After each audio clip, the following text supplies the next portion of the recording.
welcome back to Brian's Action Figure Reviews. And today's review I'm going to be covering the Marvel Legends Ragnarok figure from Thor. And this figure I've always wanted to get a figure of him, even though he's just really a repaint of Thor in his classic 80 years outfit, I think the figure was. But this character was really cool in Civil War and was one of my favorite standout moments of that comic, where he basically obliterated Bill Foster, Goliath. But there has been a bit of controversy about this figure, missing pieces and being sold on stuff that isn't even in the box. And yeah, I was pretty annoyed about that because I posted a lot about it last week when this was revealed, but I said I want the character anyway, so I'm going to bite the bullet on it. So let's check the box out and see what he's like. So guys, here we are with the box of Ragnarok. As you can see, it's kind of cool. It's a weird kind of shape to the box, but it's really nice. And here, of course, is where the missing hand was, which is unfortunate.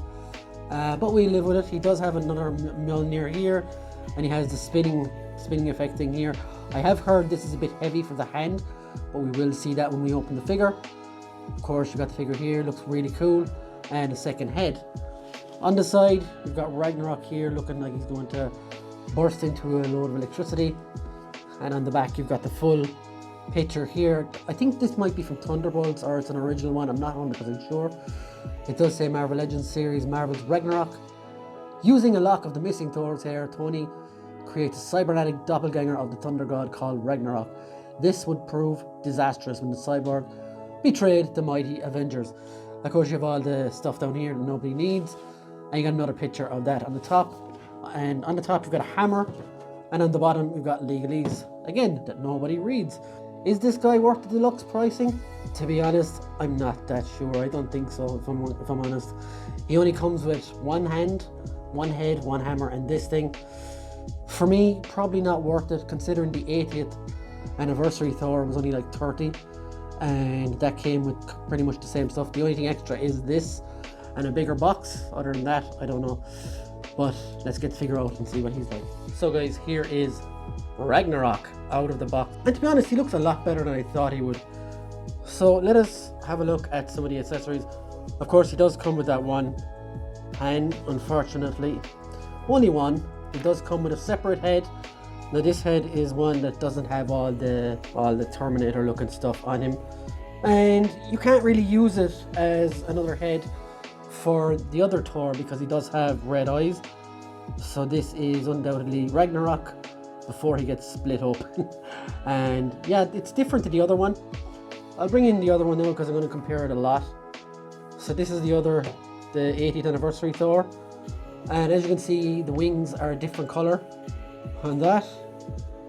The hair though and everything is pretty much, even the expression, like the expression is a bit more angry on this one. But it's not too far off. The helmet is pretty much the same, bar the wings. Even to go around, the hair is the same. So yeah, let's bring him back out again. So there's that. He does have the same Mjolnir, has the same inscription and everything on it. You know the inscription by now. So let's move on to the actual figure. Now before we do, I want to show you this guy. It does spin. Let's take him out. So it does spin quite freely. Now it does look quite cool. Now remember, I did say at the start that I had heard it was a bit too heavy for this guy's hand, but he can hold it. You just have to get it at a good angle.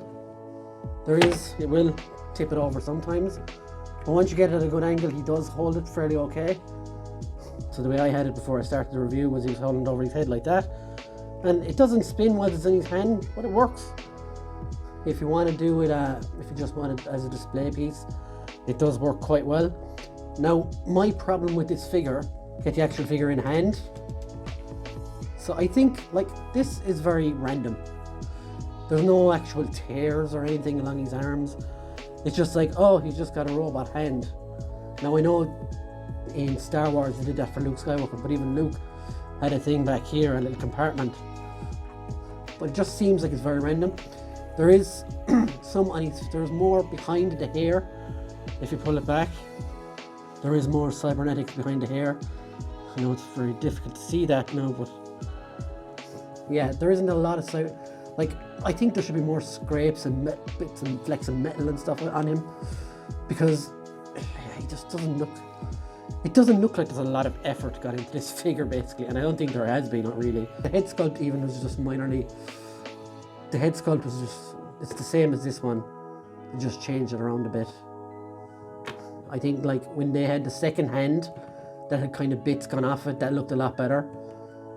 And for a deluxe, it's very main, if I want it, for lack of a better term. So let's go on to Articulation. Articulation is the very same as the 80th anniversary. You do get very limited head movement because of this big dumb cloak. That does lift up as well, as you can see. It's the same cloak as the other one. You do get hip swivel. You get some movement here at the chest, but not a whole lot. The shoulders, you can't go too far with them. You do get a bicep swivel, a double jointed elbow. It's quite tight. There we go. So a double jointed elbow, the wrists go around in a rotation, and they go in and out as well. That's what she said. And legs go out like this and kick up. You have a thigh swivel on both sides, a double jointed knee as well, and standard rocker ankle. So yeah, it's a pretty standardy figure. Now he does look really nice. He just, in my opinion, could look a bit more nice, if I'm being totally honest. He does look like a good figure. Now let's compare him to the other one. As you can see, the boots are a much more muted, kind of faded colour compared to the yellow on the 80th. So again, other than that, again, the belt is brighter. Maybe the silver is a bit brighter too. The hair is a bit brighter maybe as well. And of course you have the silver on the thing, as I already pointed out. But other than that, guys, he's pretty much bang on the same. You could head swap them maybe if you wanted like if you wanted an 80th anniversary Thor. I wouldn't buy this Ragnarok because this head just looks weird. Let's switch them out for a sec. So there we go. I tried to kind of put them in similar poses to see how much. Now I think he's badly missing a punching hand as well. This one has him. He doesn't hold into that very tight either. There we go. So yeah, like there's the new head sculpt on it. It's okay. Like that'll do well for your Thunderbolts version. But other than that, I'm highly underwhelmed by this figure. It'll make a great display piece with this on it. But again, you have to pose it. You have to get it in the right spot, kind of. You know what I mean? To get it to fit. Other than that, you've just got an over-expensive fidget spinner. I think that's exactly what this is supposed to be, because I can't really see it being much use for it. And I think Marvel Select did one of these better. I don't have that figure to hand, but I will stick up a picture there. And that one came out a lot better than this gimmick thing that they wanted. Like, this is the reason they're being charged deluxe prices, this thing. And it is utterly pointless. Being honest about it, like, this is my Ragnarok with the actual hammer. You don't need that spinny gimmick at all. Yeah, not too happy with this figure. And I said I wouldn't be before I bought it, but I wanted because I wanted the character. So yeah, that's my review on Ragnarok. If you really want the character, get him. If you're not too pushed on him, I wouldn't bother personally. But yeah. So guys, let me know what you think in the comments below, and hit that subscribe if you haven't already. And thank you for watching. Either way, hit that like button. I love you all. Massively appreciate each and every one of you. I'm going to say this every video now because I never in my wildest dreams thought I would get to this many subscribers. So thank you once again, and hopefully we'll see you on the next one. See you later, guys. Bye.